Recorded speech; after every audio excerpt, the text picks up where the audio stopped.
There is a place deep in the ocean where pressure is 1,000 times stronger than that we're used to at the surface.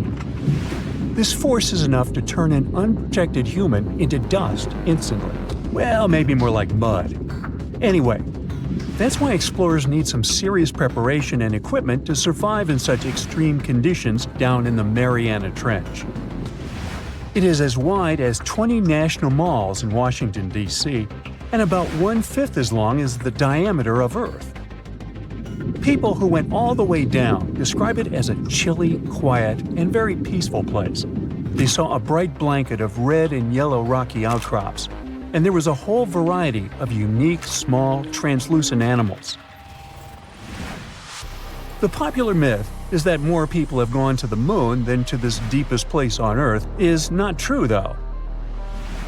In total, 24 humans flew to the moon, and at least 27 brave souls dove down to the Mariana Trench. Most of them were explorers and not proper scientists. They just go there for the thrills and also to collect video evidence of different wildlife, geological formations, and human-made objects. Humans started traveling around space and into the ocean depths at around the same time. The first moon landing was in 1969. And the first person to go down the Challenger Deep, the deepest part of the Mariana Trench, did so in 1960. This unusual location got its name after the British ship HMS Challenger, which first located this massive drop in the ocean floor at the end of the 19th century. It would take 8 more decades before the first human went down to it. Explorers didn't manage to do it in a conventional submarine. They used a type of submersible called a bathyscaphe. The Swiss oceanographer Auguste Piccard designed his own in 1953. 7 years later, the submersible managed to do the impossible. It had reached a depth of nearly 36,000 feet. But what explorers saw was merely a fraction of the trench's full size. The fact that it is so huge of the Mariana Trench is just one of the reasons why it's mostly unexplored today. The absence of light is another major issue.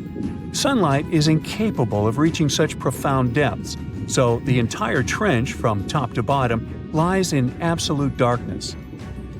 Because of such conditions, the ecosystem is a lot different than the shallower regions of the Pacific. This puts immense pressure on marine wildlife. Yeah, the pun is intended. Another reason why it's so challenging to survive there is the temperature. Water freezes at 32 degrees Fahrenheit. At the bottom of the Mariana Trench, the ocean is just a couple of degrees above freezing. One of the factors that hasn't let this area turn into a giant icicle is the fact that salt water has a slightly lower freezing point. The other reason is geothermal energy that warms the ground at the bottom of these just enough for it not to freeze. That's why submersibles need to have proper insulation to navigate these icy conditions.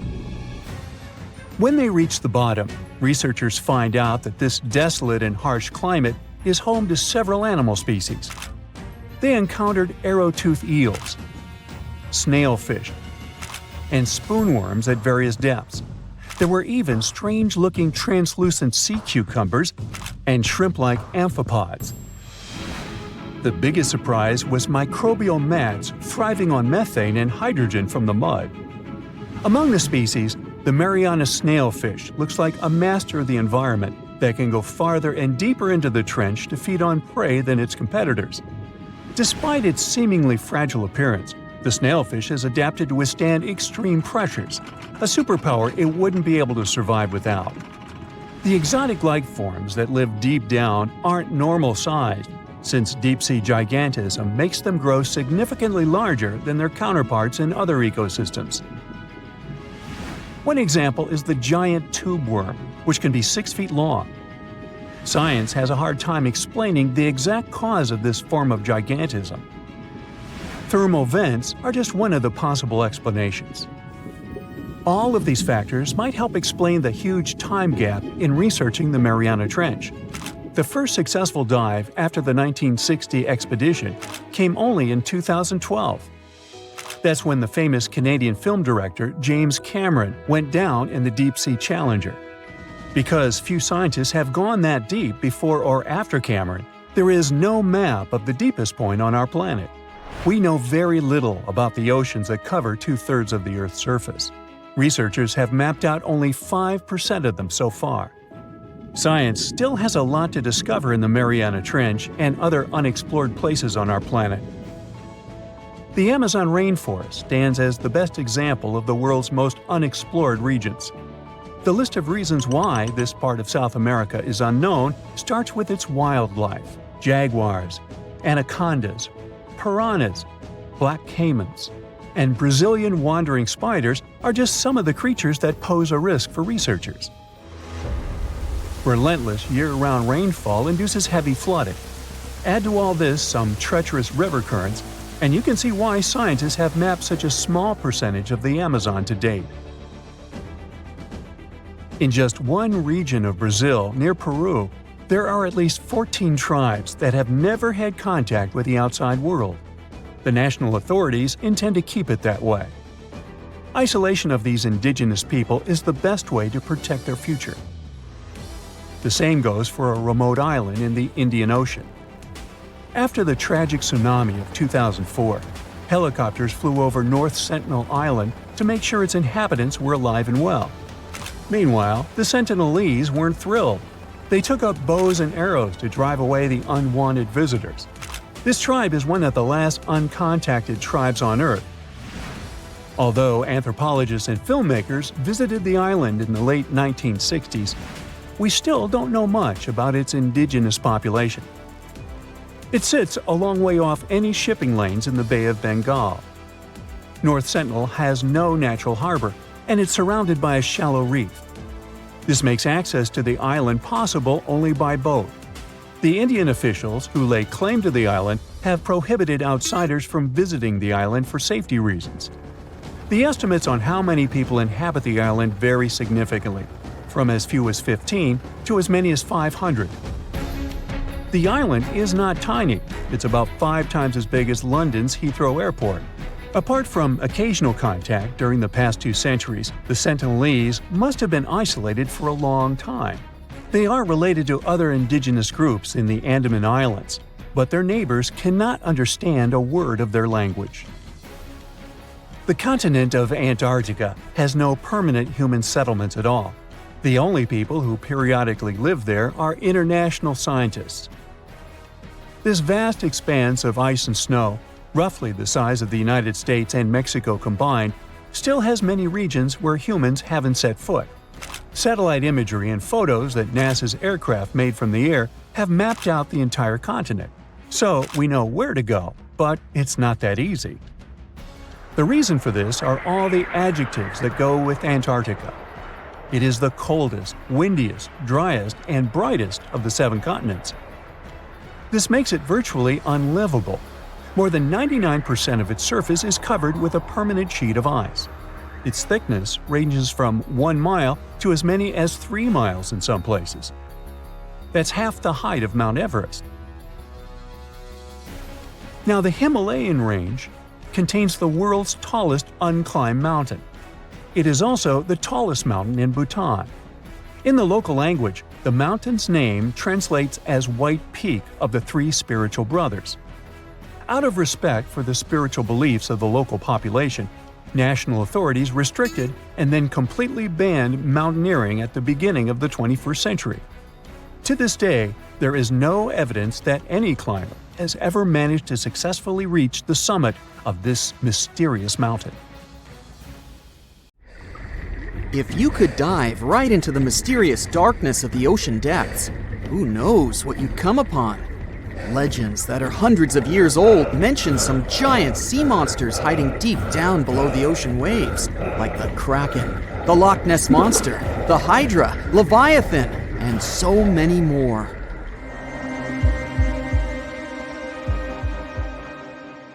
Okay, no one has ever seen such monsters, but there are still weird and unusually big sea spiders, squid, worms, and many other animals that grew way more than we'd expected. Take a look at the colossal squid from sub-Antarctic waters. It's around 14 times longer than the arrow squid that lives near New Zealand. And deep down in the Pacific Ocean, there's a sea sponge as big as a minivan.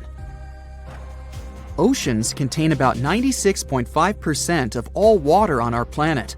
Up to 80% of all life on Earth we've discovered is under the oceanic waves. We haven't explored, mapped, or even seen more than 80% of the ocean.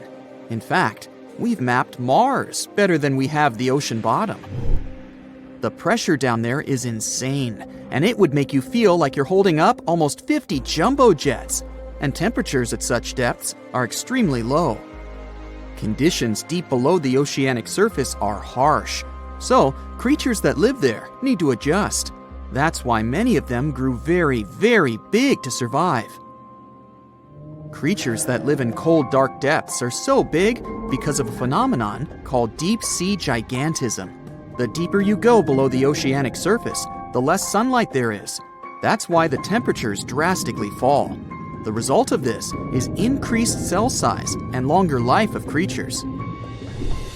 Also, these creatures don't have as much oxygen as the marine animals that live in shallower parts, and their food sources are minimal. Much of the food they get comes from shallower waters, and only a little bit trickles down to the deeper parts. And when there's not enough food, being large is an advantage. Larger creatures can move farther and faster to find something to eat. Their metabolism works slower. They don't digest the food that fast, so they can store food and conserve energy for hard times when they can't find anything to eat. They don't need to regulate their body temperature either, which also helps them save some energy, which they can then transfer to other body processes. They mature more slowly and later than those living in shallow waters. The majority of fish species that dwell in deep waters live 30 years or even more. Orange ruffy fish, on the other hand, live up to 150 years. This fella grows 24 feet in length and weighs up to 1.5 tons. But it grows to be so big for centuries. They start looking for partners when they're 150 years old, and they can also live this long because there are not so many predators at such depths. Also, there are no humans or other things that can disturb them or endanger their existence. At such depths, the environment is pretty stable, so many animals there are like living fossils because they probably haven't changed in millions of years. The first 650 feet of the ocean's depth are considered to be the open ocean. The majority of the marine life we've discovered lives there, since that's the area the sun can still reach. And then, as you continue going deeper, you reach the twilight zone. It seems like nothing lives there. But at about 820 feet, you see a small oasis of ancient life blooming. For example, there are sea lilies, animals that have been living at such depths unchanged for millions of years.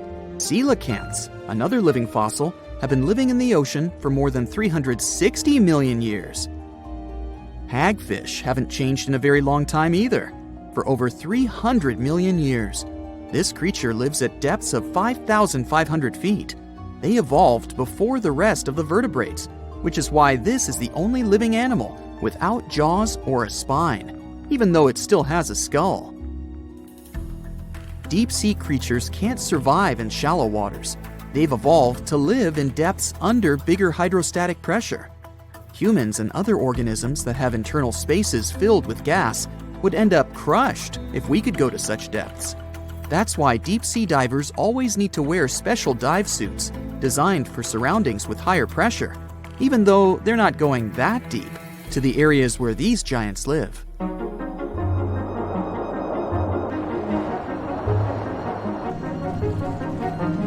But near Antarctica, you can see gigantism way closer to the surface, like giant sponges, sea slugs, sea spiders the size of a dinner plate, worms, and even some enormous single-celled organisms. They all tend to chill in shallower waters. Scientists are not sure why exactly, but they think it could have something to do with oxygen. Giant species use just a little oxygen, and the waters around Antarctica are pretty rich in it, which means there's hardly any limit to these animals growing bigger and bigger. Back to deep-sea creatures.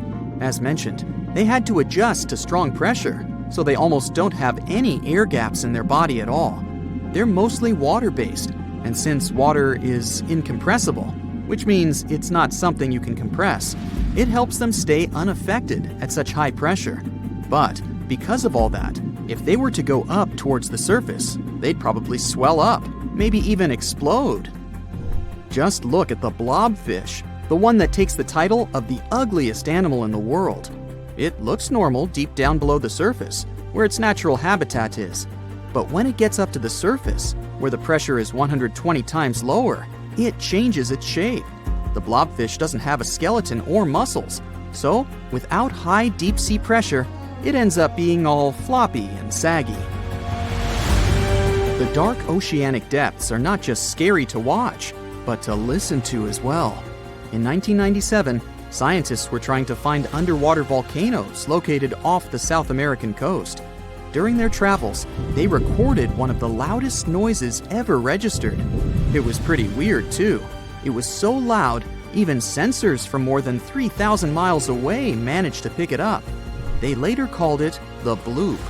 It took them 15 years to conclude the sound came from an ice quake.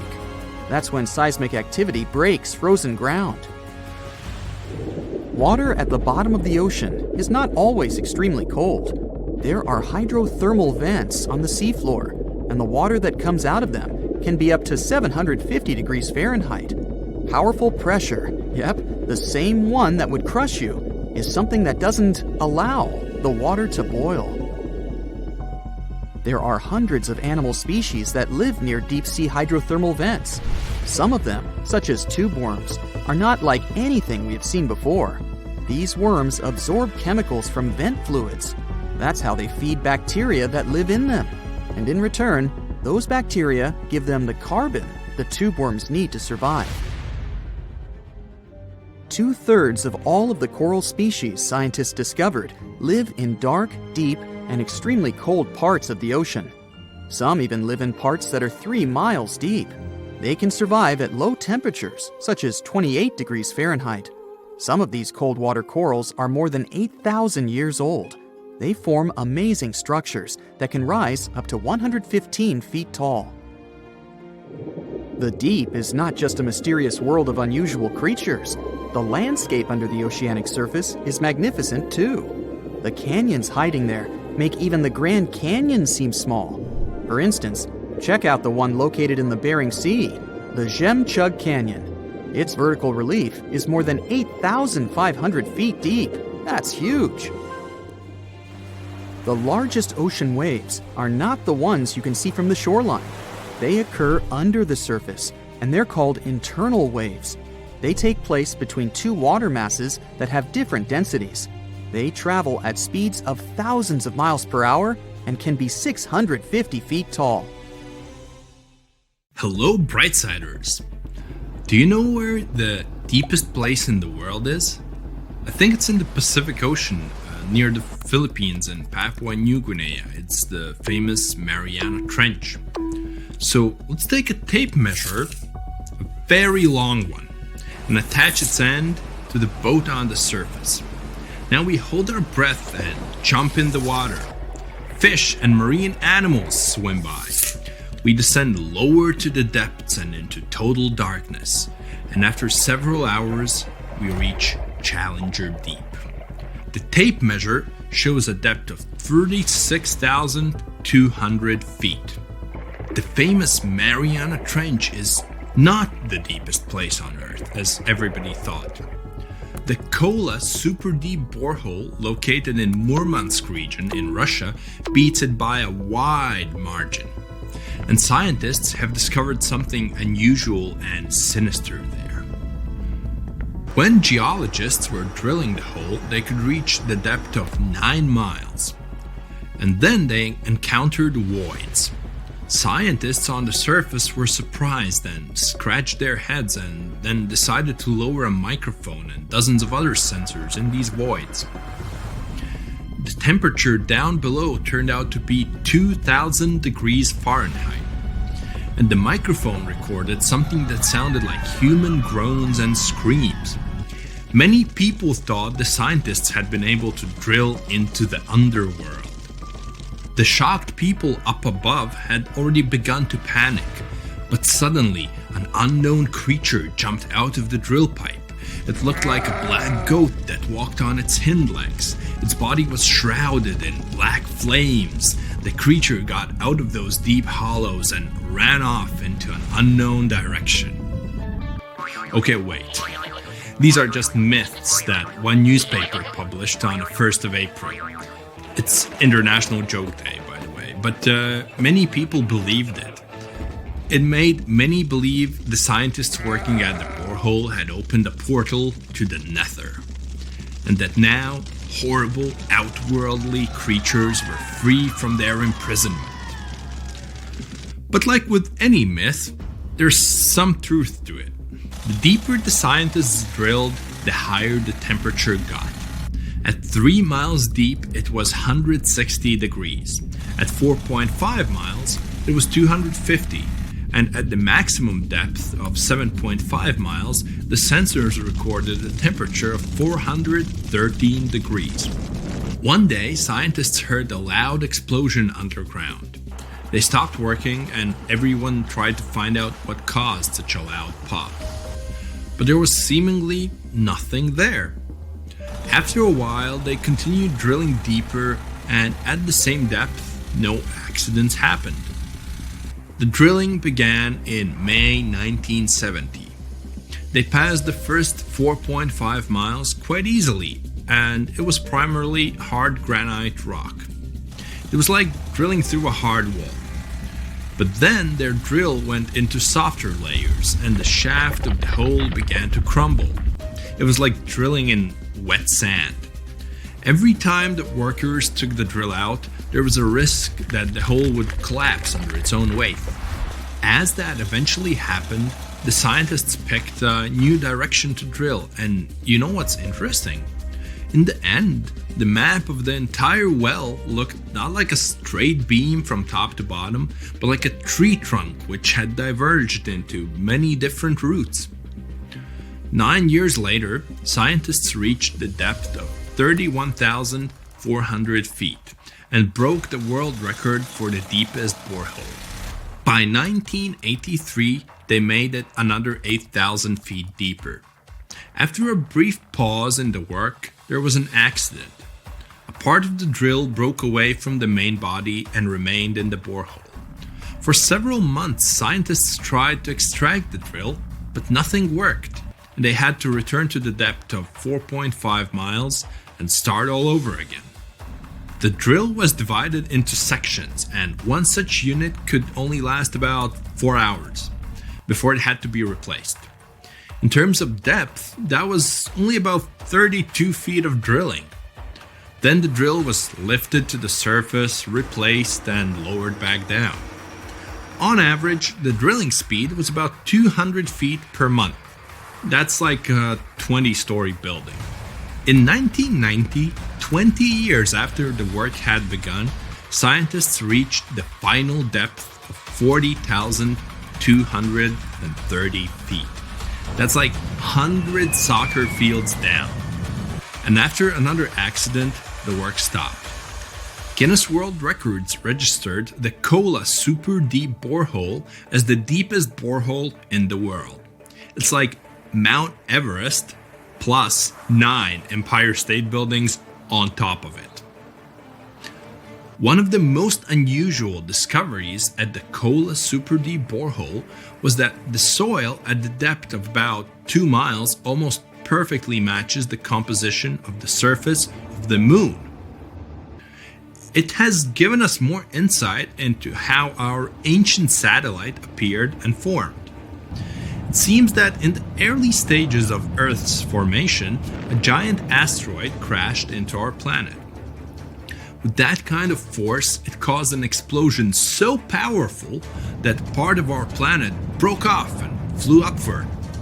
This chunk of Earth remained in our planet's orbit, cooled, and later formed into the moon we know today. Another surprise for the workers was the presence of gold. There was about 2.5 ounces of gold for every ton of soil lifted. The deeper the scientists went, the older the rocks were. In layers of rock about 2.8 billion years old, they found fossilized remains of living organisms. It made the world of science bubble with excitement, as it meant that life on our planet appeared 1.5 billion years earlier than first thought. In the early 1990s, they shut down the drilling project. Gradually, the buildings around the borehole and the drilling equipment were lost.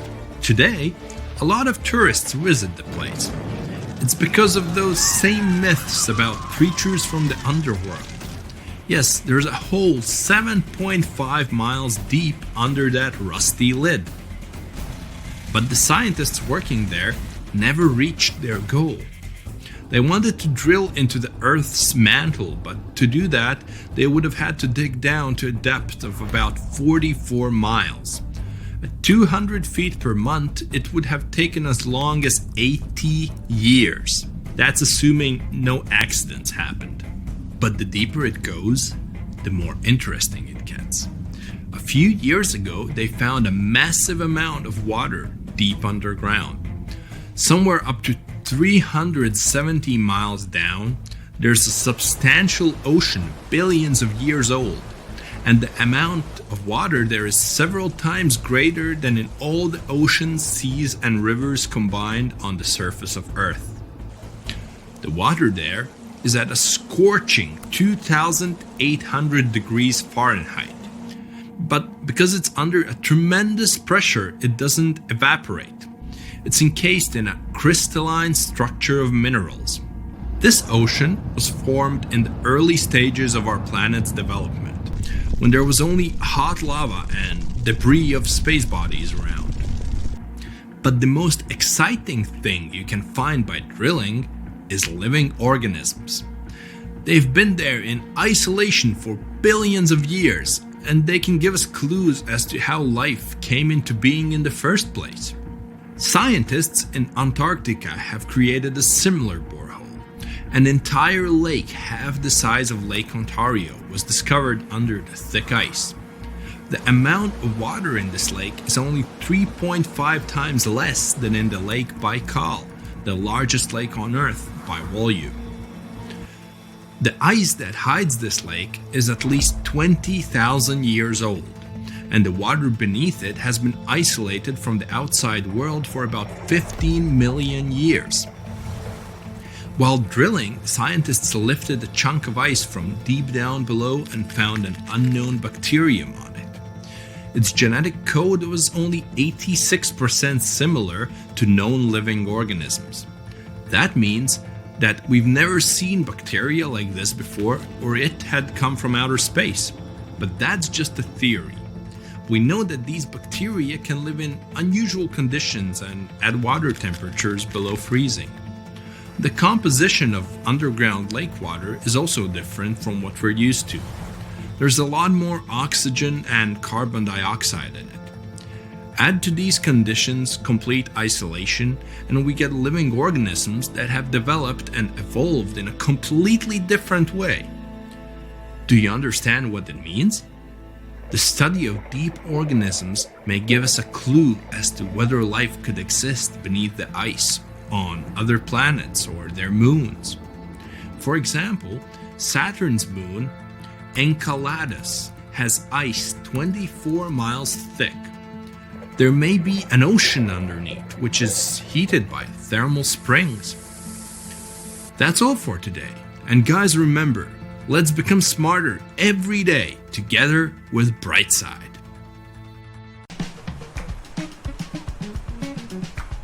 Can you swim? Good. Because you're going on a journey to the deepest point of the Pacific Ocean. Now, put on your flippers. The very bottom of the Mariana Trench is awaiting. Now, get in the water. Really, come on. All right. 1 foot underwater. That's the depth you can swim with no special gear like a mask. Hey look, must be some tourists. Or whales. 10 feet underwater. That's a little deeper than the public pools and beaches around the United States.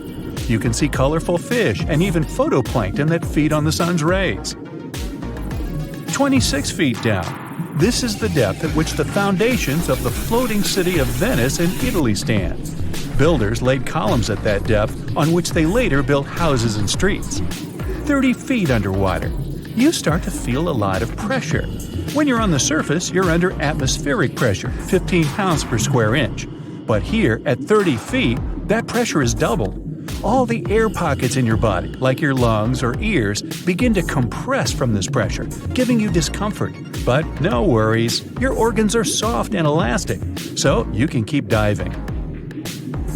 40 feet underwater. Oops, you're running out of air.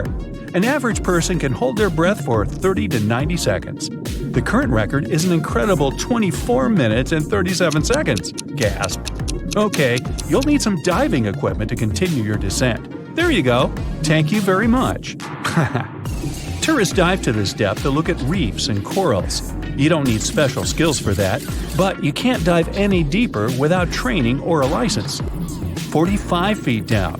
Be careful. There's sharks swimming here looking for food, like you.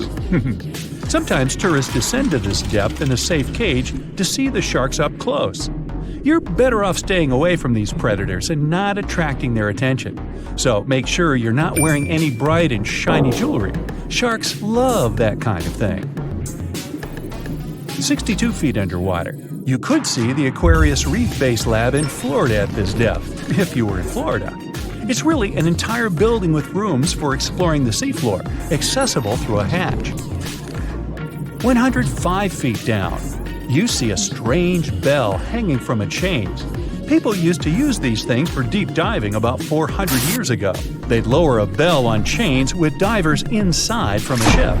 There was enough air inside the bell for them to breathe. That way, they could explore sunken ships with treasures. 140 feet. At this depth, you could find an entire sunken city in Qiandao Lake, China. You can still see streets, houses, and temples there. 330 feet. Whoa! You almost hit a huge blue whale. How could you miss it? These guys, the size of 2 train cars, usually dive to that depth. Shh! Let's listen to them sing for a while. It's beautiful. Now, let's keep going. 660 feet. This is where most of the ocean life ends. Sun rays hardly penetrate any deeper into the water. Everything below are unusual fish like this angler. They have such an unusual appearance because they have to adapt to the high pressure here. 702 feet underwater. This is the last mark where you'd see a human without diving equipment. This man holds the title of the deepest man on Earth, and he's the only one who has managed to get to this depth. The water pressure on his body here was 20 times greater than that on the surface. 985 feet. Ooh, what was that sound? Whoa, that's a submarine. That's the maximum depth they can dive to. Some of them can reach speeds of 26 miles per hour. Fun fact, an ostrich can run twice as fast, but she can't swim. 1,090 feet. Say bye to this scuba diver. You won't see them any deeper than this. The world record was set in the Red Sea. It only took the diver 12 minutes to reach this depth, but it took him a whole 15 hours to return to the surface to avoid decompression sickness. So now you get an atmospheric deep diving suit. It's completely sealed, and you won't feel the insane water pressure on your body in it. 1,454 feet. If you stuck the Empire State Building in the water, its tip would be here, and all the carpet inside of it would be wet. 2,300 feet down. The water pressure here is 70 times greater than on the surface. The flexible plastic parts of your suit can't withstand that kind of pressure. So here's some urgent delivery. It's an ultra-deep submersible. Now you can continue your dive all the way down. 2,717 feet. Here you'd see the tip of the tallest building on Earth, the Burj Khalifa. Alright, who's sinking all the tall buildings around here? 5,387 feet. This is the depth of one of the oldest and deepest lakes in the world, Lake Baikal. Its area is slightly larger than the entire country of Belgium. 8,040 feet. That's the record depth the Perdido oil platform reaches in the Gulf of Mexico, and its above-water part with 3 decks is almost as high as the Eiffel Tower. 11,962 feet. This is the average depth of the Atlantic Ocean. You can see a huge tube as wide as a giraffe's neck, and it just seems to be endless. True, this cable connected Europe and North America and used to serve for telegraph communications. 12,303 feet underwater. Suddenly, in the darkness, you see the outline of a ship. No way! That's the Titanic itself. The intense water pressure would crush a person at this depth, so you can only dive down to the Titanic in a submarine. 13,123 feet. Whoa! Here would be the end of the deepest mine in the world, Imponen Gold Mine in Africa.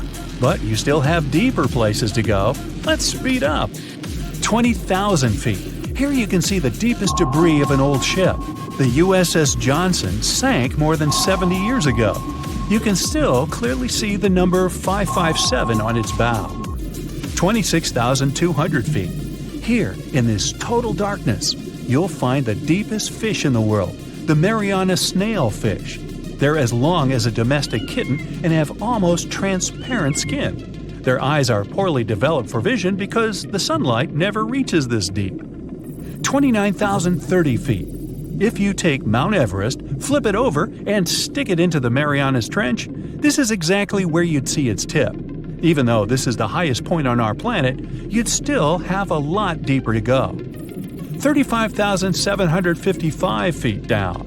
Here, in the Challenger Deep, you'd still see life. You'd need a microscope for that, though. Bacteria living here feed on organic molecules, similar to oil. A little deeper? Congrats! You've touched the bottom. It's 36,070 feet deep. The pressure here is 1,071 times higher than on the surface. But you're not the first person to have been here.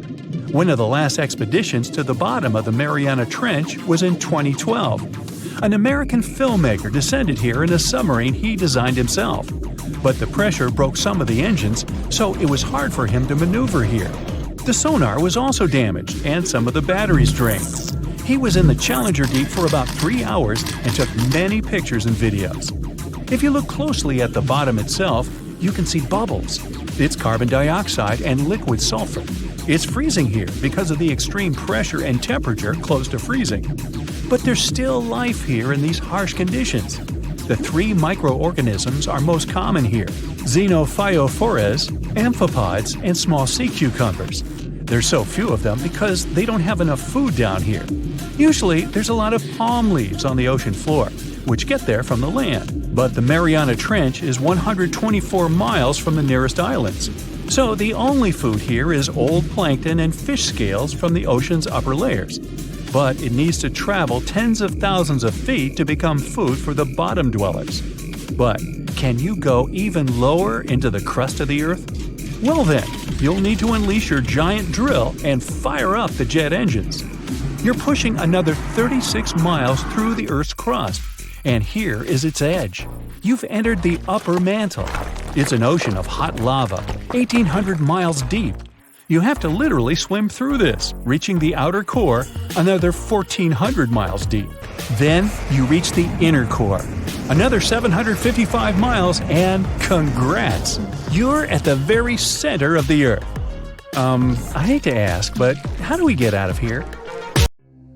The deeper you go, the creepier they get. You're about to travel to the darkest ocean depths and check whether this claim is true.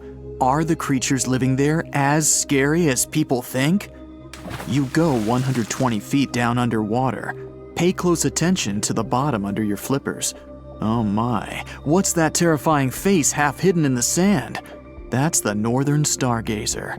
You can meet this fish in the eastern United States. It buries itself in the sand until unsuspecting prey gets near. Then, the nightmarish creature electrically shocks the poor animal and dines on it. You are moving deeper to 240 feet under the surface. That's where you spot a colorful, puffy creature, no more than 1 foot long. It's the sarcastic fringehead. At first, the fish seems to be harmless. Only unless it's provoked. When this animal is agitated, it opens its huge mouth to fend off predators. This defense tactic is a sight to behold, both surprising and frightening. Luckily, the fish is no threat to people whatsoever. The creature you see next can comfortably live in shallow waters, but you meet it at a depth of 900 feet. You don't even need to wonder why the animal's called the Game of Thrones brittle star. Unlike starfish that slowly crawl across the seabed, this creature moves fast. It wriggles its long, flexible arms to get from point A to point B. Its body is protected by a hard calcium carbonate shell. Also called snake stars, these creatures are tiny and easily fit in nooks, cracks, and small crevices in rocks. At a much greater depth of 2,000 feet, you come across the giant squid. For a long time, it was thought to be a creature from legends rather than a real animal. The giant squid was first caught on camera in 2001, and it's exactly as big as its name implies. The creature's eyeballs are the size of soccer balls, and the squid itself can weigh up to 600 pounds. Almost 3,000 feet below the surface, you get spooked by another creepy-looking animal. It's somewhat red and rather small, no longer than 1 foot long. As you approach the creature, it looks rather docile, or maybe just indifferent. The vampire squid, that's the animal's name, looks like an umbrella with tentacles. It doesn't even produce ink, so you leave it alone. Soon after that, at a depth of 3,200 feet, you meet the cookie cutter shark. This creature is a parasite. It attaches itself to big fishes, dolphins, whales, and sometimes even people. Then, using its neatly arranged serrated teeth, it gouges out cookie-sized pieces of meat. This nasty glowing animal doesn't grow larger than 20 inches and lives in the ocean twilight zone. At a depth of 3,300 feet, the light becomes a rare and valuable thing. The animals living that far away from the surface have to evolve unusual features to survive.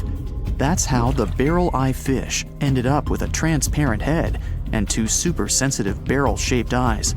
Right now, pretty much like always, they're pointed upward, allowing the fish to see potential prey and you. Almost 4,000 feet below the surface, you see something droopy and saggy. The blobfish doesn't have a skeleton or any muscle. Its jelly-like flesh lets the creature survive incredible water pressure. Despite its appearance, the blobfish is an ambush predator. It usually lies very still on the bottom, waiting for unsuspecting prey to swim by. You go a bit deeper and spot a creature that looks particularly ghastly. The goblin shark senses prey with its snout. The creature's terrifying jaws are attached to elastic ligaments. When some animal comes too close, the shark catapults its mouth forward to catch it. If your mouth could do the same, you would be able to eat things dangling 7 inches away from your face. Even deeper than that, at 5,000 feet, you notice another member of the shark family. The frilled shark looks like an overgrown eel, but its gills are lined with red fringe at the edges, hence the name. The creature's horrifying mouth has 25 rows of razor-sharp backward-facing teeth, 300 in total. The shark prefers to hover in the water, waiting for its prey to come closer. Then, it charges at it like a snake. Suddenly, you see something glow brightly like an electric bulb. But after coming closer, you recoil in horror. The creature looks like an upgraded eel equipped with oversized teeth. That's the deep-sea dragonfish that can live at a depth of 6,000 feet. Chemical processes going on inside the fish's body produce an eerie red glow. This glow is used to communicate with other fish. At the same depth, you meet another deep-sea inhabitant. Its most prominent feature is its huge mouth. Thanks to it, the gulper eel can swallow its prey whole. Its stomach can expand to a terrifying size when it needs to fit something large. At a depth of 6,600 feet, you come across an angry-looking creature with a fishing rod over its head. It's the deep-sea anglerfish. The animal has an unusual dorsal spine, even though it's worn only by females. It protrudes above their mouth and has a lure on its tip, some luminous flesh that baits prey. The anglerfish has such a big mouth and its body is so pliable that it can swallow animals twice its own size. You're 7,000 feet down when you see another fish that's glowing in the dark. The black dragonfish is a sly creature. It has its light-producing organs arranged along its belly. The spooky creature also has gleaming flashlights next to its eyes. They help the animal find prey and attract potential mates. At the same depth, you also spot an enormous pill bug. But unlike the critter you can find in your garden, this one is at least 20 inches long. That's the giant isopod, and it is, indeed, related to the roly-poly, as well as crabs and shrimps. These creatures may look somewhat scary, but they're harmless. They feast on other deep-sea animals only after those have passed away. At a depth of 13,000 feet, you notice the ocean floor has become a bit fluffy. That's because it's covered with zombie worms. These creatures rarely grow to be more than 2 inches long, and still, they can break down fairly large animals, so strong the acid they produce is. The worms' feathery appearance makes them look like plants, but the truth is, these creatures munch on rock-hard bones of the world's largest animals, such as whales. The grid-eye fish almost scares you out of your mind soon after that. This creature has a pair of large greenish oval plates on the top of its head and no eyes whatsoever. Experts believe that these bony membranes detect light coming from predators, saving the fish's life. You're now 3 miles down below the surface, and that's where you spot something bizarre on the bottom. It's definitely a fish, but it's standing on the ocean floor on 3 long, rigid legs. Ah, it's the tripod fish. Curious rather than scary. This creature has adapted to the almost complete darkness by giving up on its vision. It has to rely on vibration and touch to sense prey. And then, the fish uses its fins as hands to transport food directly into its mouth. You don't have time to go any deeper before you spot the faceless fish. This slightly off-putting creature has no eyes, and its mouth, smiling a Mona Lisa smile, is underneath its body. For the first time, the faceless cusk, which is the creature's official name, was seen more than a century ago. The next time it happened was only in 2017. Once you've reached a depth of 6 miles below the surface, you see deep-sea cucumbers. These bizarre creatures are much bigger than their shallow water relatives. They spend most of their time on the sea floor. But if they need to escape predators, they are able to swim away. Deep-sea cucumbers have bright purplish coloring, tiny feet, and tentacles that surround their mouths. Cute. The question is, why do these deep-sea creatures look so scary? Life is very different there, at the bottom. Tremendous water pressure, a lack of food, and constant darkness. You have to adapt to survive in such extreme conditions. Many terrifying animals live deep beyond the waves, like this vampire squid living 3,000 feet below the surface in almost complete darkness. This animal has a cloak, like a vampire's. That's why it's called the vampire squid. Deep down at the bottom, it can't use ink to defend itself. So this animal has developed an unusual tactic. It glows slightly to scare away predators. If this tactic fails, the vampire squid can turn its body inside out, revealing tiny spikes.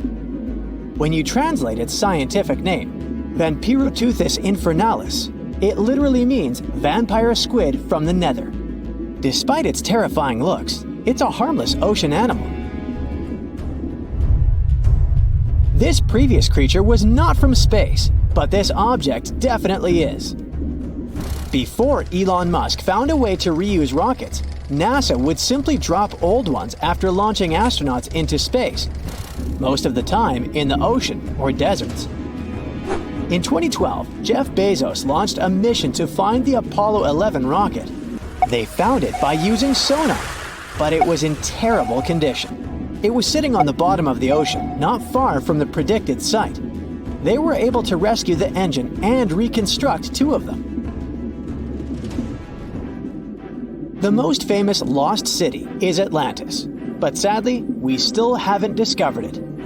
However, Heraklion was also just a myth until one British pilot saw something that looked like a city while flying over the Mediterranean Sea. He reported it, and 60 years later, a group of divers went there. They were shocked when they found an entire city underwater. It was loaded with artifacts that could tell us a lot about the history of the place. Now it's one of the best underwater archaeological sites in the world. It's believed that the rising sea caused the whole city to go underwater. The Titanic sank in 1912. The wreck was claimed to be officially discovered 74 years later. In reality, though, a fisherman found the Titanic 8 years earlier while fishing in the Atlantic Ocean. He was pulling out his net when he spotted a head stuck in it. Luckily, it was just a doll's head. Years later, after the fisher had passed away, his son sold the doll to a doll collector. She did a lot of digging and research on every person who had a porcelain toy on the Titanic. She found the owner of the doll. Ava Hart was on the Titanic and had a doll with her. Ava survived the catastrophe by a miracle, but her toy didn't. Hart even wrote about the doll in her journal, and every detail matched the toy found by the fisherman. The tripod fish lives deep in the abyssal zone, around 20,000 feet below the surface. It's adapted to such immense depths and uses its tripod fins to stay still on the bottom. This creature doesn't have big eyes, but even if it did, these eyes would be useless in the darkness.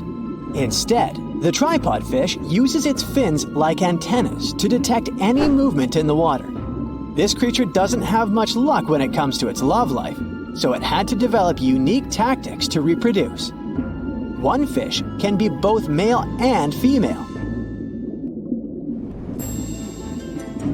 The next bizarre creature is the lizardfish. It has tons of razor-sharp teeth, a huge mouth, and really big eyes, which it uses for hunting. All this makes the animal look freaky. The lizardfish lives at depths of around 11,000 feet in the midnight zone, where there is zero light. This freak of nature basically eats everything it can fit inside its mouth, from small fish to other lizardfish. On the other hand, when they see other reptile fish, they probably fall in love instead, because finding mates at those depths is not an easy task. Like the tripod fish, the lizardfish can be both male and female at the same time. When you think of a river, you usually picture it on land. Still, nature is quite unpredictable, and it created a river flowing under the ocean in California. It's running at a depth of around 2 miles. This river has everything that an ordinary river has: sunken logs, trees, and rocks. And despite its uniqueness, it's not the only one in the world. There are also others in the Amazon and Greenland. A terrifying creature was discovered near Angola's coast by a remote operating vehicle. It looks like it doesn't have a head or a body. It was sitting at a depth of around 4,350 feet below the surface. After doing research, scientists concluded it wasn't anything from a sci-fi movie, it was just a cluster of siphonophores stuck together. In 2015, some random guy was diving in Caesarea, and something shiny caught his eye. He reached out, grabbed it, and realized it was a gold coin. After that, he examined the bottom and found out that there were many more. He reported the incident to the local authorities, and they concluded that he had found Arabic treasure. The coins were made of solid 24-karat gold and were a few thousand years old, but due to the perfect salinity and temperature, they looked brand new. The coins belonged to a ship carrying cargo. It was caught up in a storm and unfortunately sank. One of the weirdest things ever discovered was found in the Baltic Sea. It's an anomaly that looks as if it was created by a different civilization. It was discovered by Swedish researchers, and they basically had no idea what it was. They had to ask tons of other scientists for their opinions. When you look at this formation from above, it's 200 feet long and looks exactly like a fallen spaceship. It's hard to believe that it's a natural formation, but spoiler alert, it's totally made by nature because the Baltic Sea has gone through many erosions throughout history. Most likely, the bizarre formation is the result of these processes. A group of divers in Madagascar were shocked when they found this 7-foot monstrosity of a knife on the seafloor. The speculation started immediately, and many said that the knife was from some giants that had fought megalodons and lived on Earth thousands and thousands of years ago. That could make a nice story, but the knife is most likely a movie prop that was lost at sea. One of the ocean's most bizarre animals is the frilled shark. It's believed that this fish is the reason for all those sea serpent stories that sea explorers of the past wrote about. These animals live pretty deep in the ocean, but sometimes they can be seen in shallow waters. It's super rare, but possible. The frilled shark has a big mouth sporting around 300 teeth. It also has a long body that looks like a lizard's, and it is truly a unique species of shark. Its prey can be half of its size because this shark's stomach is like that of a snake, and it can swallow huge fish or crustaceans. Spotting a few worms in your garden is no big deal, but after seeing a 26-foot long one in the ocean, you will make your wetsuit a little wetter. This worm is super rare, and it's completely harmless to humans. It's actually not a giant worm. It's a cluster of zooids that are stuck together in a worm-shaped formation. They usually only eat plankton, bacteria, and other tiny things that can be found in the ocean. Probably the scariest thing in the ocean that is 100% real is the magna pinna, which can be found at crazy depths of 20,000 feet below the surface. This monster looks like an underwater Slender Man, but it's just a squid with really long tentacles that can reach a terrifying size of 8 feet. This guy has only been seen a few times, and basically, we don't know much about this creature so far.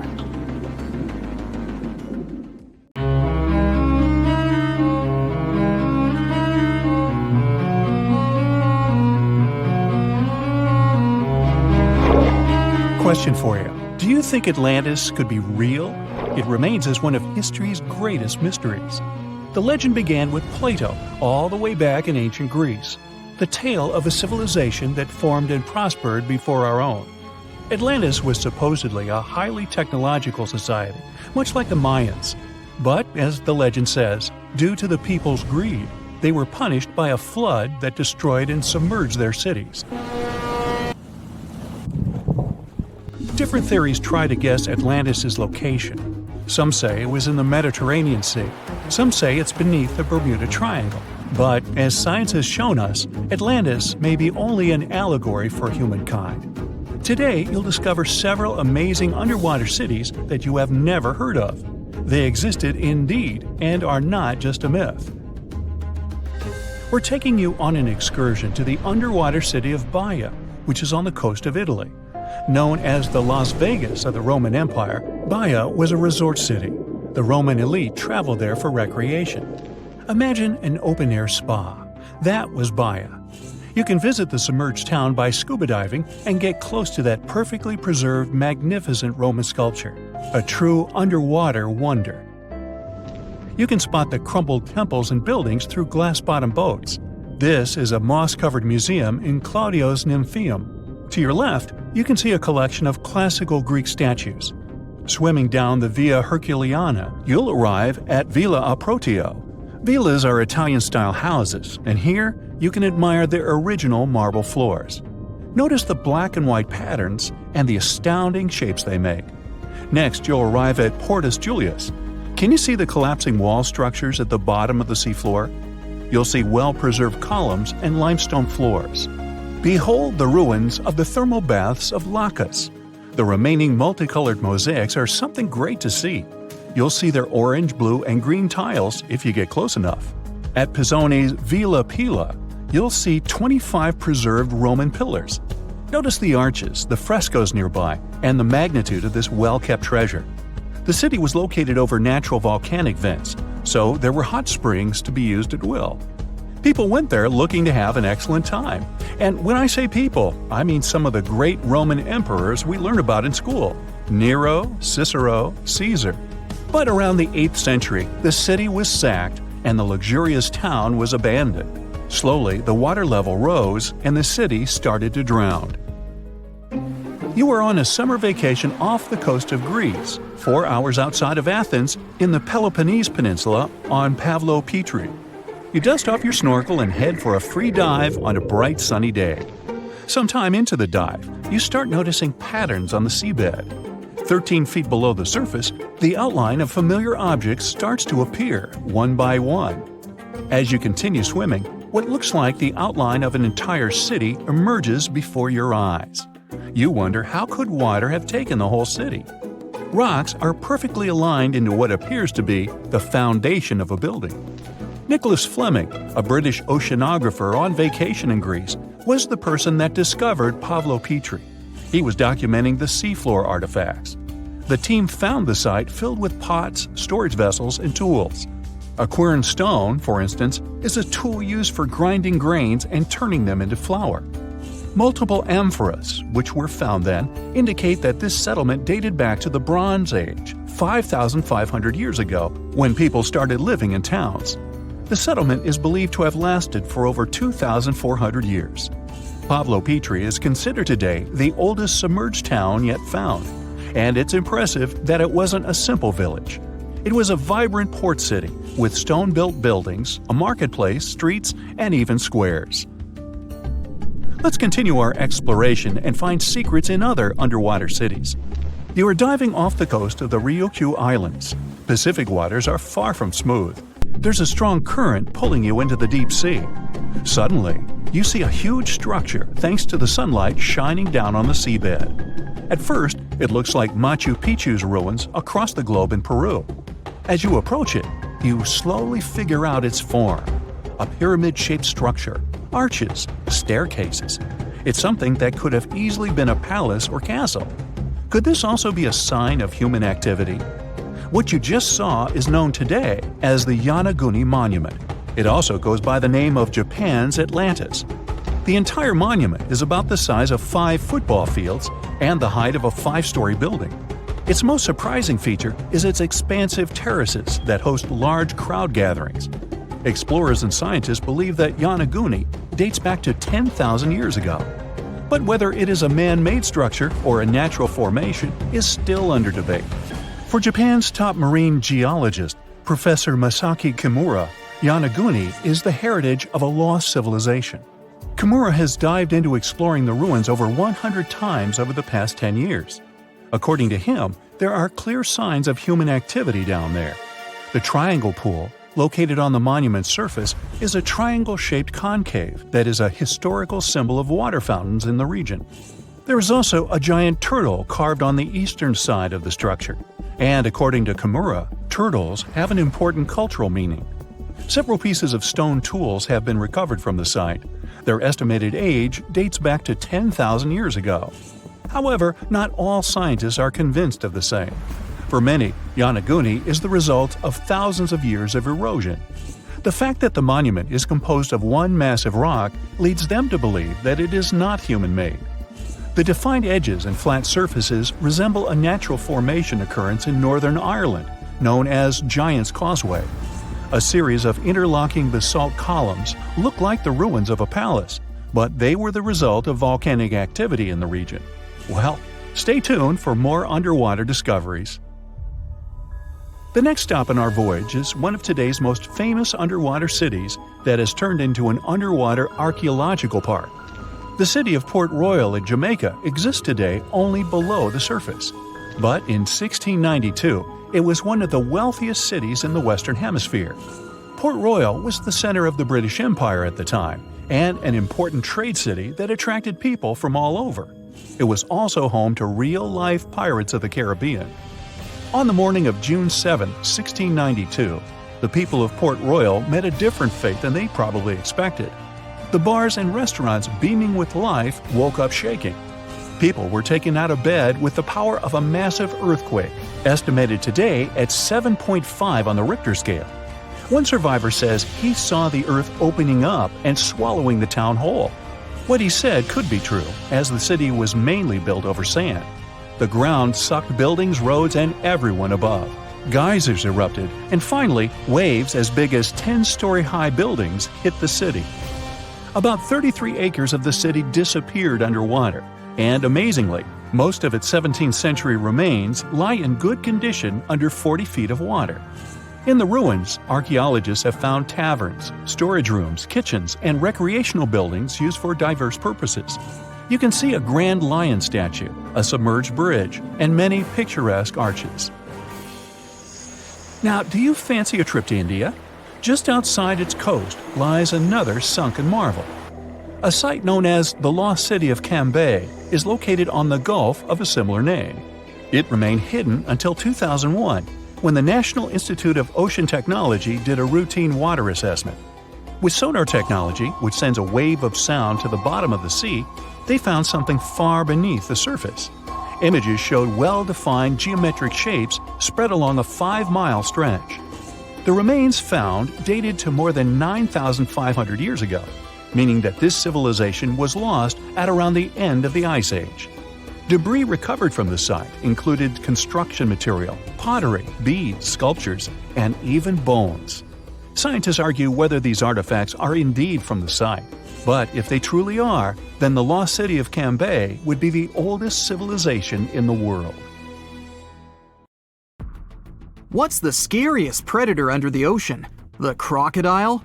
I don't think so. Loch Ness Monster? Please, it never existed. How about the Kronosaurus?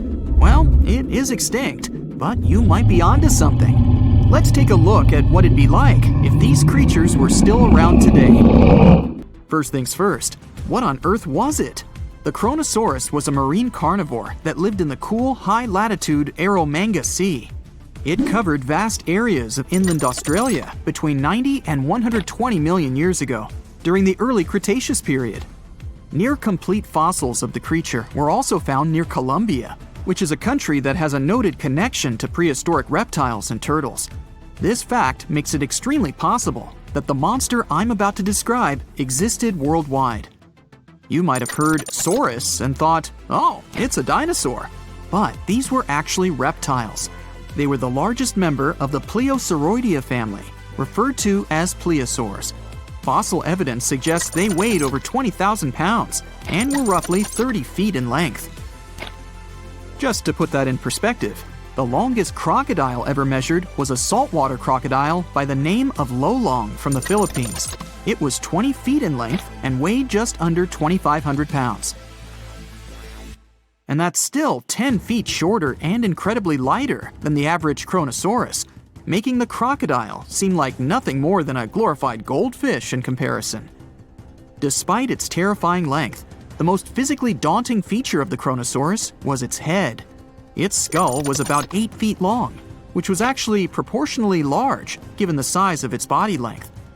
Anything that was unfortunate enough to end up inside the Kronosaurus's mouth may have been given false hope. After all, the teeth of the beast weren't actually that sharp. On second thought, I take that back. I wouldn't feel confident around a toothless snake, let alone being inside the mouth of this monster. But it's true that the Kronosaurus's teeth weren't sharp, especially when compared to other carnivorous reptiles, such as crocodiles and alligators.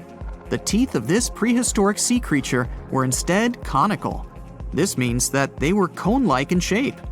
Unfortunately, this lack of sharpness didn't make them less dangerous. The teeth were enormous and could be up to 12 inches long from the crown tips to the bottom of the roots. This obviously meant that the Kronosaurus had an extremely powerful bite. It was estimated to be up to 30,000 newtons, which is almost twice as powerful as the bite of a large saltwater crocodile. Because of the bluntness of their teeth, they weren't suited for twisting their prey once in their grasp. But the size and shape of the teeth made them perfect for simple open and shut biting. They would have had no problem crushing hard objects such as the toughest of shells any sea turtle could offer. Just like crocodiles, the Kronosaurus is believed to have had a short neck. This may have been an adaptation to allow the beast to successfully catch small, evasive animals. Their body, in general, was fusiform and streamlined. This means it was narrowed at both ends and had very little resistance to the flow of water. The Kronosaurus was also equipped with 4 paddle-like limbs. The hind limbs were larger than the front ones. They could span approximately 7 feet in diameter.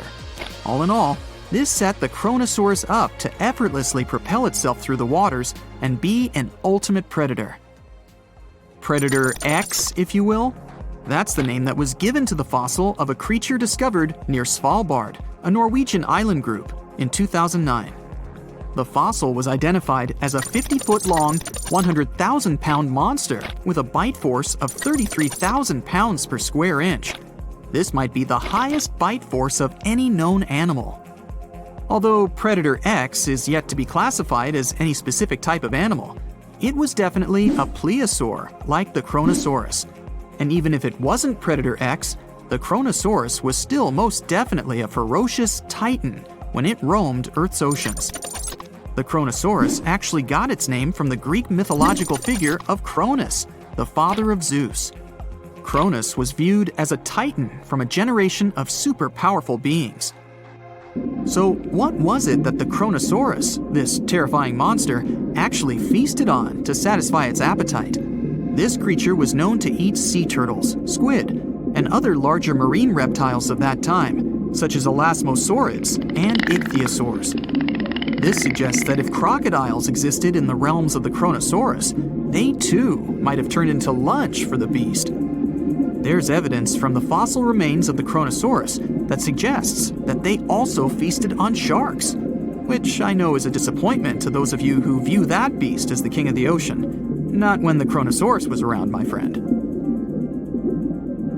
In any case, grounding all kinds of food into small pieces to help digest them would have been difficult without small teeth. This explains the presence of rounded stones found in many of the remains of these sea creatures. Researchers believe these stones may have been swallowed to control buoyancy or to help process food. It's also entirely possible they were accidentally swallowed while feeding on other animals from the seafloor. As if the Kronosaurus even needed to be a meanie with its already existing power and size, there's also evidence to suggest that it indeed might have been. It turns out that after using all its impressive attributes to catch its dinner, the Kronosaurus first liked to play with its food, like a cat does with a mouse. I guess since the hunt was so easy for them, they needed to get their fun from somewhere else. Well, I think now you should have a good idea about these creatures. So let's ask ourselves what it would be like if they were still around today. And by the way, why aren't they? Well, the Kronosaurus was completely finished off by the same KT meteor that took out the dinosaurs 66 million years ago. But even before this catastrophic event, they were coming under increased pressure from an even bigger and more vicious family of carnivorous marine reptiles known as mosasaurs. You can't always be a top dog, I guess, or rather, top marine reptile. But what if this never happened, and they were still roaming Earth? Well, this might be obvious, but can you imagine what kind of impact that would have on sea tourism? Based on the impact that famous movies about sharks and killer whales had, what do you think the presence of a Kronosaurus in the ocean would do to beaches? The very creature that would eat sharks and whales for breakfast. Beaches would certainly become a great place to go for a quiet walk, because nobody else would even be there. And what about such activities as boating, surfing, and scuba diving? You think anyone would dare try them, knowing that this 30-foot beast could be lurking beneath them? Let's give humans some credit and assume most of them wouldn't. This would cripple the global sea tourism industry, which is responsible for earning roughly $143 billion every year. Just to make sure this shocking point hits home, the most expensive yacht to ever roam the ocean was called the History Supreme. Its master bedroom was believed to have a statue made of T-Rex's bone and a wall made of meteorite rocks, as well as a 24-karat gold panoramic wall aquarium. Anyway, this yacht was worth nearly $5 billion, meaning you could buy 38 of them with the money lost in potential damages to sea tourism caused by the Kronosaurus. I'm sure that the yacht's owner was happy the beast never made an appearance in their luxurious aquarium. So luxurious, in fact, that some people believe the History Supreme, reportedly owned by some business genius from Malaysia, never even existed. Rumor has it that it was simply an elaborate hoax fabricated by the supposed designer. Anyway, I don't think the trouble would just stop there. People could actually be in serious danger, regardless of being near the ocean or not. No, I'm not about to tell you that this thing would grow legs, adapt to living on land, and start picking us off one by one. At least, I hope not. I'm just going to point out the damage that the Kronosaurus would inflict through its devastating impact on sea trade. In America, ocean transit accounts for 76% of national trade. On top of this, more than 100 vital pharmaceutical products originate in the sea. I'll also state the obvious and point out that the ocean is a huge food source for us humans. The presence of the Kronosaurus could have a great impact on our relationship with the ocean, something we usually take for granted. Well, hey there. We dive back in time and into the oceans over 500 million years ago. Just, because we can. Whoa, watch out. It's not megalodon or giant sea reptiles you need to look out for here. It's a bizarre, unearthly-looking creature called Anomalocaris. The name means unlike any other shrimp. And I think you'll agree, it looks like a nightmarish cross between a shrimp and a modern-day centipede. 2 tentacles protruding from its face, each lined with razor-sharp teeth. Oh yeah, and this thing was about the size of your leg. With a wave-like movement of the flaps on each side of its body, it was graceful for a terrifying creature. It was also more advanced than any other life on this planet at the time. Especially those huge eyes. You have only one lens in each of yours. This giant shrimp had 16,000. That's 4 times more than a common housefly. And you know how good their vision is. Good enough to dodge that swatter every time. All this allowed Annie to become one of the first animals on this planet to feed on others. Yep, here it is. Earth's first hunter. Its favorite meal? Trilobites. Hey, try a bite. Those are the ancient ancestors of crabs. Some of their fossils have marks on them in the same shape as the monster shrimp's mouthparts. Terrors of the past like this got to be so giant thanks to more oxygen in the atmosphere. A perfect example of this, Meganeuropsis. Imagine a dragonfly. Now make it as big as a cat, and with a wingspan longer than your arm. Megan, the monster-sized dragonfly, could easily grab other insects or even small animals, and she ruled the air with quick movements. Back then, there were still no large birds or other airborne enemies for this behemoth bug, so it was safe and free to grow as large as this planet would allow. Piranhas of the past were also jumbo-sized. Mega piranha was about 3 times the size of the river terrors we have today. Its bite force was about the same as a tiger's, and those striped kitties bite down 2 times harder than lions. That means it probably not only dined on other fish and any land creatures that, got too close to the water, but it could also easily crunch down on large turtles and other unlucky shelled creatures. And fun fact, modern-day piranhas bark like dogs when they're about to enter a confrontation. It actually sounds more like a frog's ribbit. But makes you wonder, what did this mega-sized ancient cousin sound like? A bear roaring? How about giant sea scorpions the size of your bed? Go back about 460 million years, and you'd see them swimming under you. And watch out for that tail. Scientists still don't know if these creatures could use it to inject venom like your standard land scorpion, but something tells me I wouldn't want that thing anywhere near me. Then there's this guy, Therizinosaurus. Terry looks sort of like a goose with long arms. Oh, and did I mention this goose dino is about 2 stories tall and longer than a bus? Yow! Its arms make the T-Rexes look even more bite-sized, each 8 feet long, almost triple the length of T-Rexes. And on the end, razor-sharp claws the size of your whole arm. Now, don't worry about those lengthy claws too much, though. Terry probably used them to cut through giant termite nests. So, this huge reptilian goose was more interested in eating bugs and plants. Another mega monster for you, Megatherium. The giant ground sloth could look a giraffe straight in the eye and weighed as much as a hippo. It moved mainly on its hind legs and used its massive tail as support. He had huge paws with colossal knife-sized claws. The sloth could use them to defend itself from enemies and to bend tree branches in search of food. But the biggest danger to the giant ground sloth wasn't dinosaurs or saber-toothed tigers, it was our own species. Yep, humans showed up just in time to meet this fellow, and to, eat him up. Titanoboa was a terrifying 50-foot snake, as long as the great megalodon itself. It was also more than 2 times heavier than the heavyweight champion among snakes today, the green anaconda. Crocodiles were a regular on this serpent's menu. Titanoboa could swim 3 times faster than the fastest Olympic swimmer our species has ever seen. It was quicker and more dangerous in the water than outside it. And don't forget the boa part of the snake. This massive snake wasn't venomous. Instead, it liked to squeeze. Remember that giant shrimp from earlier?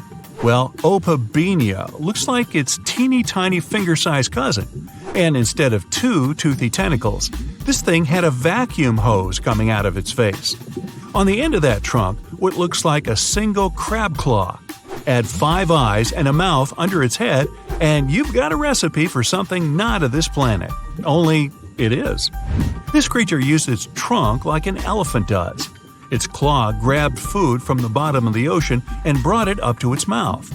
This thing is so weird-looking that, apparently, when the scientists who discovered it presented his findings to an audience, they all laughed as if he were joking. Now, a real-life monster, the Tully monster. From a distance, it looks a bit like Nessie, that long neck and teeth-lined jaws. But get closer, and you'll see it's more like a long nose with a mouth attached at the end, like a mosquito. Its eyes are further back, sticking out of tubes all snail-like. Tully was an ancient mollusk, about the size of your forearm. It probably dined on jellyfish and shrimp 300 million years ago. Thylacus smilus will put a smile on your face as long as you don't get too close. No, it's not a relative of the saber-toothed tiger. It was a marsupial, making it more related to a kangaroo than anything. And if you compare them to body size, its fangs were actually longer than a saber-toothed tiger's. And they grew continuously. As for that beard on its chin, that's actually all chin. The lower jawbone grew down to a point under the mouth. Those fangs were rooted to the skull, going way back to its eyes. When the mouth was closed, that bony beard protected the long, sharp teeth from breakage. Staganapolis, not to be confused with Minneapolis, might look like a big crocodile with a squished-in snout, but it was mostly harmless. Its small head and very few teeth meant the reptile didn't have much to work with when protecting itself. That's what all those armored scales were for, and no need for huge fangs or long rows of razor-sharp teeth when you're a plant eater. That beak-like tip on its nose allowed the stag to dig up plants. So, really, this reptile was more like a 10-foot scaly pig than a croc. Basilosaurus was a type of ancient whale that lived on our planet about 45 million years ago. Not quite as long as a blue whale, but this guy was still big enough to munch down on other whales and even sharks. Some people believe these monsters could still exist today. Eyewitnesses claim to have seen a giant sea dragon, and Basilosaurus fits the description. Plus, 90% of our oceans are unexplored. There's plenty of space to hide a sea monster. But scientists haven't found any fossils of this ancient whale younger than 3.7 million years. So, this myth is busted. Stegosaurus is one of the most recognizable dinosaurs that ever lived. It can easily be distinguished by those huge spikes on its tail and the bony plates on its back. It was twice as long as a giraffe and nearly 5 times heavier. But compared to its body size, it had the world's smallest brain. It was no larger than a dog's. Pelagornis had the largest wingspan of any bird ever discovered. It was twice the size of the largest bird today, the wandering albatross. Such huge wings made it hard for the bird to take off. It could only do so by jumping off cliffs. And when it finally spread its wings, this giant could only go about 40 miles per hour.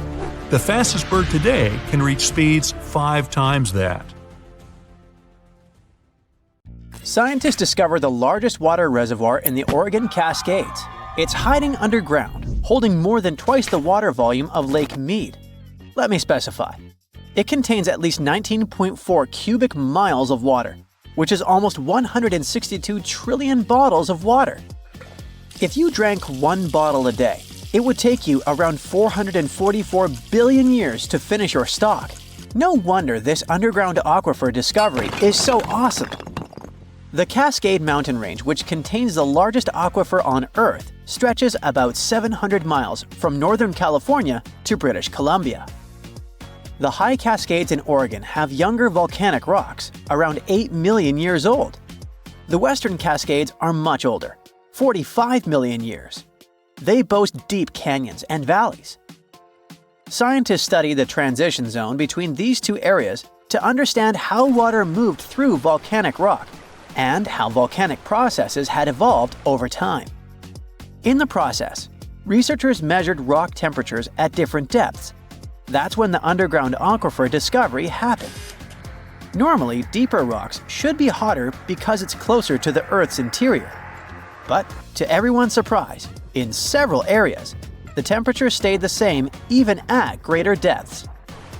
Well, this was a strong clue that water was flowing through the rock and cooling it down. In other words, the Cascades function like a natural water tower, storing and slowly releasing water into rivers and streams. These geological water findings are important for two main reasons. First, it's our potential water source for the future. Such a massive amount of water stored underground could be an important resource. So far, we don't know how long it will remain in its current state and how resilient it's going to be to changes. So, we need more research to properly manage its use. Secondly, it affects volcanic activity.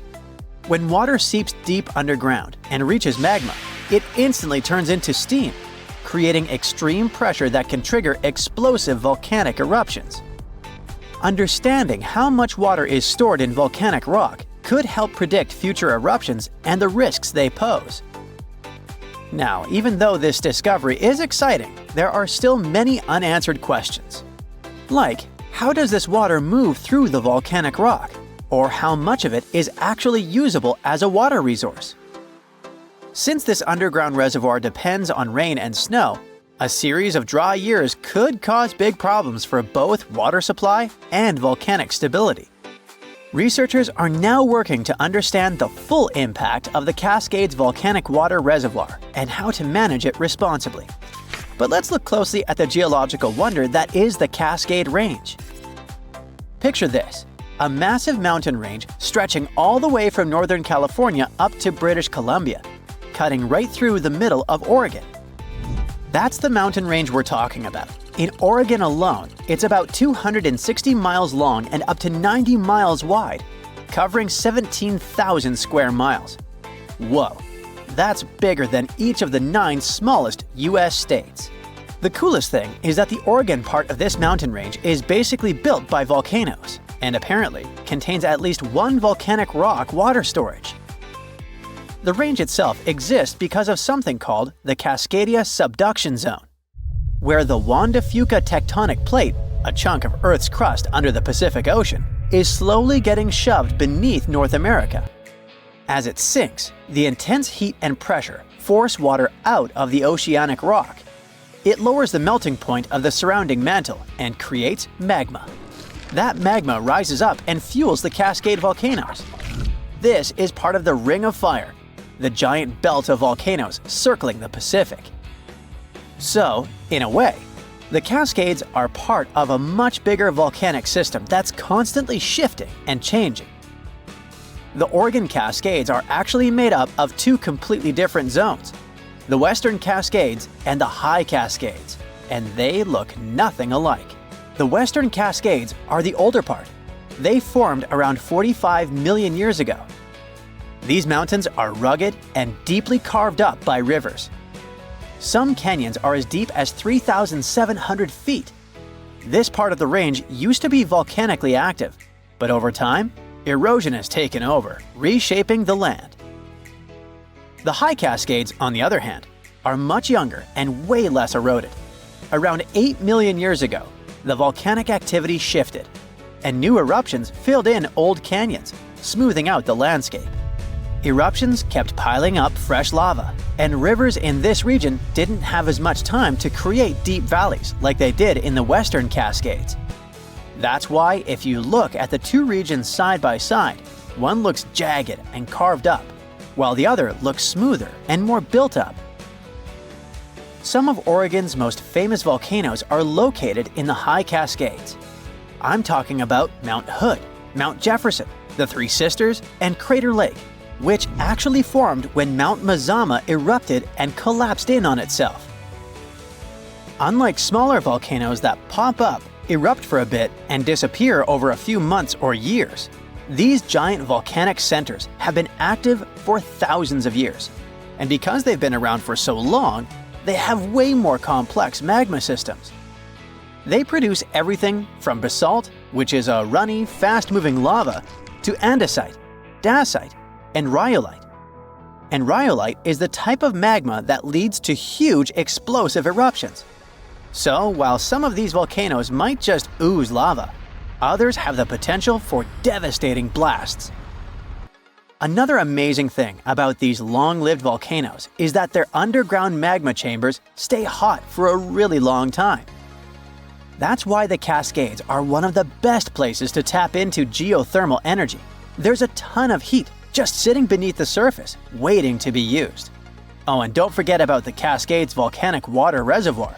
Who knows how we will use it in the future?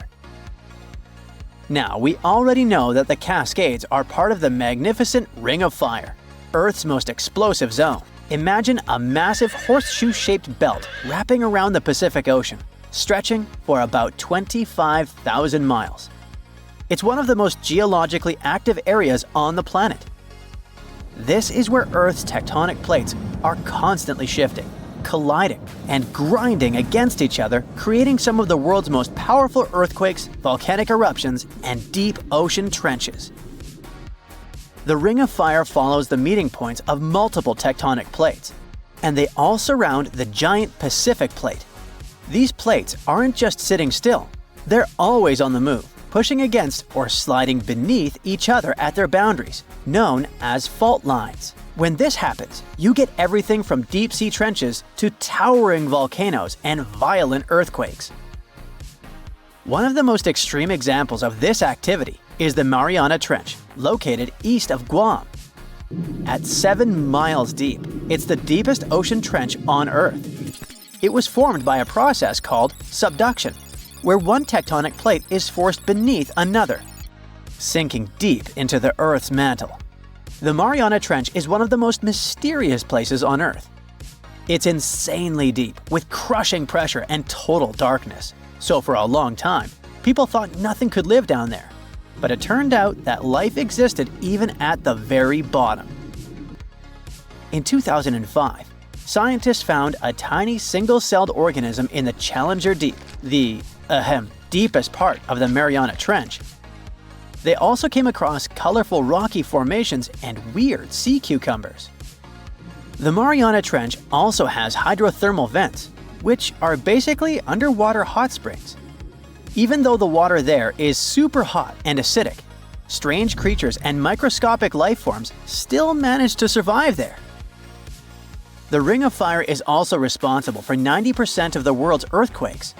Some of the most powerful quakes in history have happened here, including the 1960 Valdivia earthquake in Chile, the strongest ever recorded, which hit a mind-boggling 9.5 on the Richter scale. But it's not just about earthquakes. The Ring of Fire is also home to about 75% of the planet's volcanoes. Some of the most famous eruptions in history have come from this region, like the infamous Mount Tambora in Indonesia. In short, the Ring of Fire is one of the most dangerous places on Earth, but it's also incredibly fascinating.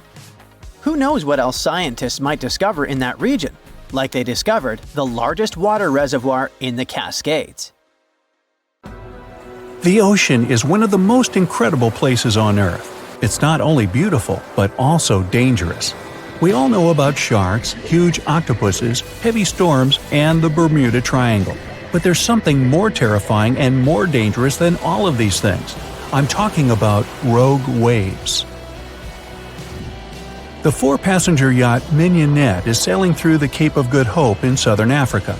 A storm blows through, but the yacht successfully survives it. By evening, the wind has completely subsided. The sea is calm. The team, tired after the storm, is going to rest. At this moment, seemingly out of nowhere, a 39-foot wave appears and crashes over the yacht with terrifying force. The yacht succumbs and sinks. Thankfully, the passengers escape in a lifeboat. For the next 24 days, they drift on the open sea until they're picked up by a passing ship. No one believed the stories of the surviving passengers about a huge wave. This story isn't a plot from a thriller movie, but a real event that occurred on July 5, 1884. Now imagine that you're sailing on a modern yacht in the open sea. The sun is shining brightly. There's not a single cloud. The sea is crystal clear and calm. What could be better than a vacation like this? Suddenly, you hear a very loud hum. In 2 to 3 seconds, a huge 33-foot wave appears from the calm surface of the sea and crashes into your yacht. Fortunately, the ship manages to stay afloat, and the wave disappears as suddenly as it appeared. This is also a real case that happened to the owner of the Kola yacht on June 17, 2018. These waves have different names: white, rogue, wandering, monster. The French call them a bad joke. Unfortunately, there's nothing to laugh at. A meeting with such a wave usually ends with a sunken ship. Sirens, sea monsters, the anger of Poseidon. This is how people explain the appearance of massive waves in ancient times. Christopher Columbus was the first to write a note about a rogue wave as a natural phenomenon. In August 1498, his team explored the shores of West India, later America, when suddenly all of the crew members heard a deafening roar, and then a towering 88-foot wave appeared out of nowhere. Fortunately, the wave passed by, and Columbus went on his way. After that, a lot of reports were recorded about this phenomenon, but no one believed the sailors. Mermaids, kraken, and now monster waves? Come on, guys! This is the typical reaction to anyone claiming to have witnessed the nightmarish waves. Even when a 74-foot rogue wave suddenly fell on the British liner Queen Mary in 1942, the 15,000 people who lived to tell the tale were rarely taken seriously. Only in 1995 was the rogue wave officially recorded with special instruments. That day, an 85-foot wave hit the Norwegian gas platform Doppner. In order to study the nature of these waves, in 2000, the European Union created an international project called Max Wave. As part of this project, scientists launched 2 satellites to monitor the world's oceans. However, they ended up with more questions than answers. There's a special wave theory, according to which the larger the wave, the less likely it is to occur. Max Wave satellites managed to record waves up to 82 feet. But here's the most interesting part. Such a wave should only appear every 200 years. But satellites discovered 10 monster waves in the first 3 weeks of operation. 19 years have passed since then, and we still know very little about it. The worst thing is that scientists have no ideas about how to predict the appearance of these waves in advance. Modern radars and sonars have recorded the proportions of these waves. Their height reaches from 39 to 164 feet.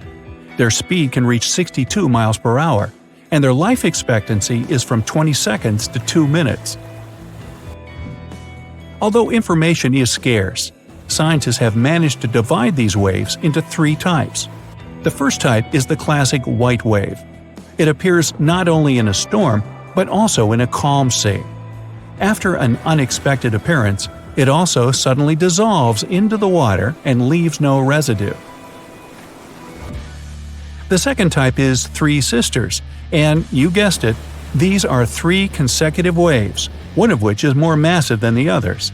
Even a huge supertanker could break under the weight if caught in such waves. The third type is wave monster. Of all three types, this wave is the most dangerous and unpredictable. Imagine a 15-story building. The spectacle is certainly amazing, but I wouldn't want to see it in real life. Anyway, you can watch a lot of videos with rogue waves on YouTube, but after you watch our video. But what provokes these lonely waves? No one knows for sure. Perhaps rogue waves are of the same nature as tsunamis? Well, not at all. Tsunamis occur as a result of underwater earthquakes and grow as they draw closer to the coast. Some believe that they appear when the surface sea current encounters a strong headwind. Others are sure that the waves are born from the collision of warm and cold currents. Still others are convinced that it happens because of gravitational anomalies, when gravity sharply decreases or increases. There's also the theory of wave interference, small waves combining to form one big one, just like a snowball. But the most interesting theory is that waves form due to kinetic vampirism. Insert Dracula joke here. According to this version, under certain natural conditions, waves acquire the ability to exchange kinetic energy. And among all the waves, there will be one vampire wave, which will absorb the energy of the others. After accumulating enough energy, the vampire wave splashes it out. This theory explains the impact force and its sudden disappearance. Some oceanographers believe that rogue waves are to blame for the disappearance of ships in the most mysterious place in the Atlantic Ocean, the Bermuda Triangle. And while it's likely that rogue waves periodically appear there, it's impossible to consider them the main solution to the mysteries of the triangle. Besides ships, planes disappear there, and it's unlikely that the waves can reach them. Adding even more mystery to the phenomenon, these waves appear not only in the seas and oceans, but also in lakes. They were recorded numerous times in the Great Lakes. In Lake Superior, the largest of all the Great Lakes, the appearance of the Three Sisters has been recorded several times. In addition to rogue waves, sailors have told about a more terrible phenomenon, sea hollows. Imagine that this is a very big wave, but just the opposite. It goes under the water, forming a large dip in the sea. But unlike waves, such hollows have never been officially recorded. Rogue waves can be dangerous in a similar way by forming sea holes in the water. When the wave builds up, it draws in all the water around it, so near the base, these holes can be very deep. If the bow or stern of a ship ends up in one, the ship can instantly sink. I think the Jaws movie should be replaced by a new film, Waves. Who cares about sharks now, when at any moment a wave the size of a skyscraper could come rushing towards you? Hey, anybody remember the movie The Poseidon Adventure? That was a rogue wave that capsized the ocean liner. There are no ways to anticipate rogue waves, but you can significantly reduce the risk of meeting one. Study the history and meteorological records of the area you want to visit. Most often, rogue waves are found off the east coast of Africa in the Indian Ocean and in the North Atlantic.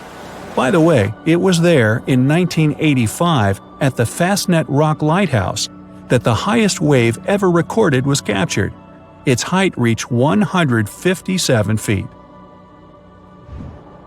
If rogue waves don't scare you and you're determined to set sail, then watch for weather changes and, most importantly, look often at the horizon. Single waves can appear in the distance, so you have a chance to evade them. And if one narrowly misses sinking your boat, well, as it goes by, be sure to wave. In the past 30 years, scientists have made an incredible discovery of a new creature living deep beneath the surface of the ocean, and the name of the creature is the harp sponge. Now, if you're wondering why it took so long to come across this animal, then I might have the answer. These creatures typically hang out at a depth of roughly 11,100 feet beneath the ocean's waves.